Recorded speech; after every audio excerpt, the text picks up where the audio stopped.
This video will provide you with essential basic fire safety information. The video lasts around 12 minutes and provides guidance on fire prevention, the general arrangements for raising the alarm in the event of a fire, and the safe evacuation of the building. The video will also demonstrate when and how portable firefighting equipment should be used. Good fire safety management and fire evacuation drills will ensure the safety of everyone in your building. There is a legal responsibility for employers to provide employees with appropriate instruction or training in what to do in the event of a fire. This training must be undertaken on induction and at regular intervals afterwards. Fire is a chemical reaction. It requires three components to react together, including oxygen from the air, heat from an ignition source, and fuel. When all three are brought together, there is a significant risk of a fire starting. Removal of any of the three components will extinguish the fire or prevent it from starting. It is difficult to remove air from most working environments, so the choice is between fuel and heat.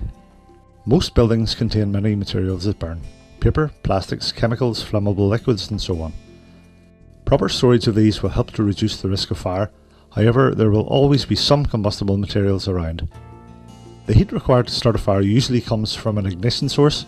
Controlling that ignition source is the most effective way of reducing the risk. Common ignition sources in accidental fires include cooking, smoking, fan heaters, and candles. Cooking, including the use of toasters, must only take place in designated areas. Fan heaters must be strictly controlled, and they should only be used when the main heating system is defective. Candles have become popular in recent years. These must never be used in the workplace. Unfortunately, no matter how carefully a building is managed, there is always the potential for fire to occur, whether accidentally or maliciously.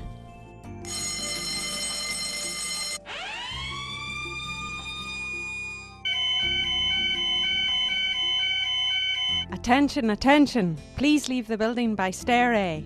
Fire! Fire! People behave in a variety of ways when they become aware of an alarm. They may think that it is another false alarm or just another test.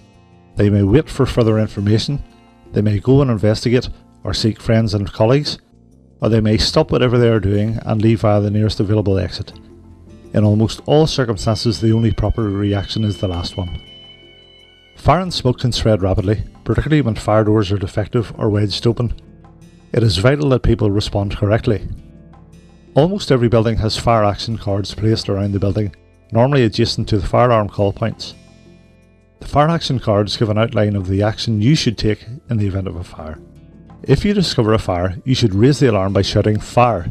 You should move towards the nearest emergency exit, and you should operate the fire alarm call point by firmly pressing the plastic cover where indicated. The fire alarm system for the building will operate within a few seconds. The warning may be bells or sirens. Sometimes there will be flashing beacons where people work in a noisy environment or have difficulty hearing audible alarms. Some buildings are equipped with smoke and heat detectors which will sound the fire alarm automatically.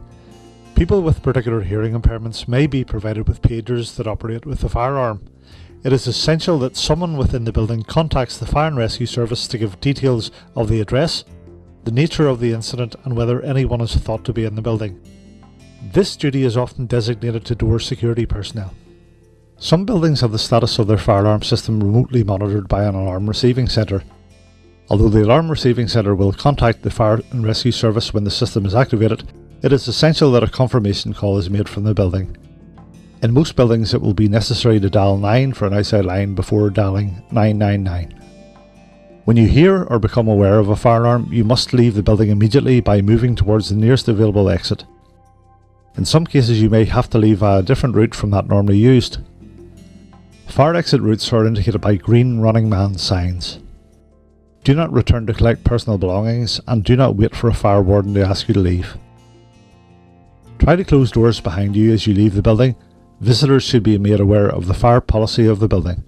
Staff should direct visitors to exits as required. If you have a disability, you may need help to leave the building. You may have a hidden disability such as asthma or a heart condition which restricts your ability to walk. Management is required to ensure that everyone can leave the building without fire service assistance. If you feel that you need permanent or temporary assistance, it is essential that you discuss your requirements with line management. This will ensure that a personal emergency egress plan is developed to meet your needs. The plan will have the details of all procedures for you and the names of any people who are designated helpers. The plan will have alternatives that do not include the use of lifts in an emergency. In buildings with more than one storey, the procedure will normally be to move to a refuge area. These are fire protected areas usually adjacent to the emergency escape stairs. A sign will indicate their location. You should wait there until any congestion is eased on the stairs and then leave the building. When you've left the building, you should report to the designated assembly point. It is important that you stay there until your fire warden knows that you're safe. You must not return for personal belongings. You must not run at any time during the evacuation. You must not use the lifts, and you must not try to re-enter the building until you are told that it is safe to do so. Guidance on the operation and suitability of firefighting equipment will be given in the next section, but it is important to stress that firefighting must only be attempted if the alarm has been raised, the fire is small, you have assistance, you are confident in the selection and use of the equipment, and you have placed yourself in a position from which you can escape if the fire gets out of control. It is essential that you follow instructions from your fire wardens or fire service personnel. Details of the fire precautions officer and deputy are included on the fire action card. You can discuss anything to do with fire safety with them. The successful use of firefighting equipment will depend on its selection, how it is used, and the nature of the fire. The equipment provided in your building will be that deemed most suitable for the hazards involved. Most modern fire extinguishers have a red body with a small coloured panel indicating their type. Extinguishers with a chrome body are occasionally provided in entrance areas of prestige buildings. They will also have a small coloured panel to indicate their type. 5 types of portable firefighting equipment are available for use, and each one will now be discussed. Water extinguishers are normally the most common extinguishers in the building and have a red panel. They will normally be placed in corridors adjacent to the fire exit doors, and in multi-storey buildings they should be in similar locations on all floors. Water extinguishers may be used on solid fuels, for example wood, paper, plastics and furniture. They must not be used on burning fat or oils, live electrical fires or metal fires. The pin needs to be withdrawn for the extinguisher to work. The tag has not been broken, and this shows that the extinguisher has not been used. Before approaching the fire, the extinguisher should be tested by squeezing the trigger to make sure that it is operating correctly. This will also give an idea of how far the extinguisher jet will reach.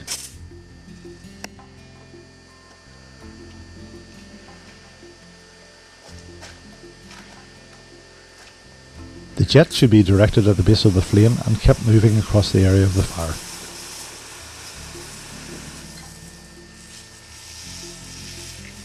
Hot spots should be sought out after the main fire is out. Use the extinguisher until it is completely discharged.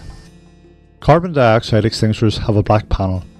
They are normally placed adjacent to electrical equipment and alongside water extinguishers at fire points adjacent to fire exit doors.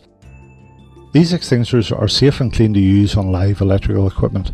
Excess carbon dioxide can be harmful to users in confined spaces, and the area should be ventilated as soon as the fire has been extinguished. The pins should be withdrawn and the extinguisher tested for correct operation. You should be careful not to touch the discharge horn, which may become extremely cold during operation. The discharging gas should be kept moving across the area of the fire. Carbon dioxide has a limited cooling effect, and care should be taken to ensure that the fire does not reignite.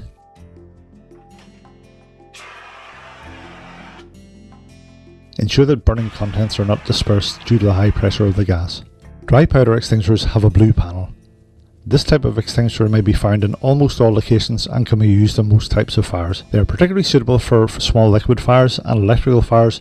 Although the powder does not readily penetrate spaces inside equipment, dry powder can be particularly messy, and normally carbon dioxide is used for electrical fires. The pins should be withdrawn and the extinguisher tested for correct operation. The discharge nozzle should be directed at the base of the flames, and, with a rapid sweeping motion, the flames should be driven towards the far edge until the flames are out. The triggers should be released to allow the air to clear. If the flames reappear, the procedure should be repeated. Foam extinguishers have a cream panel and are likely to be found where there is a risk of flammable liquid fire or spillage. Foam extinguishers can also be used on solid fuel fires involving paper, wood, textiles and fabric. They should never be used on electrical fires. The pin should be pulled in the correct manner and the extinguisher tested for correct operation. In flammable liquid fires, the jet should not be aimed directly onto the liquid or the liquid on fire in the container. The jet should be directed at the far edge of the container or onto a nearby surface above the burning liquid. Foam should be allowed to build up so that it flows across the liquid. On solid fuel fires, they should be used like water extinguishers. Fire blankets may be housed in rigid metal or plastic boxes or soft pouches and are normally fixed at eye level adjacent to cookers. They are suitable for small fires involving burning liquids and for extinguishing burning clothing. The blanket is withdrawn by pulling the tags at the bottom. Wrap the top of the blanket around your hands to protect against burns. Raise the blanket to eye level to protect your face. Place gently over the fire to avoid wafting flames over you or bystanders. Ensure the blanket provides complete coverage and leave in place for the fire service to remove. Hose reels may be enclosed in a cabinet or exposed and are normally located adjacent to the end of escape corridors or occasionally within stairwells. They are suitable for solid fuel fires including paper, wood, textiles and fabric, and must not be used where there is a risk of electric shock. Fire Safety Unit does not recommend the use of hose reels unless the user has received specific training. Raise the alarm. Leave immediately by the nearest safe route. Don't stop for belongings. Don't attempt to fight the fire unless it is small and you are confident you can extinguish it and escape. Close doors along the escape route. Report to the assembly point. Don't try to re-enter the building until you are told it is safe to do so. Study the fire procedures for your building and the fire action card. Practice drills are essential and everyone must participate.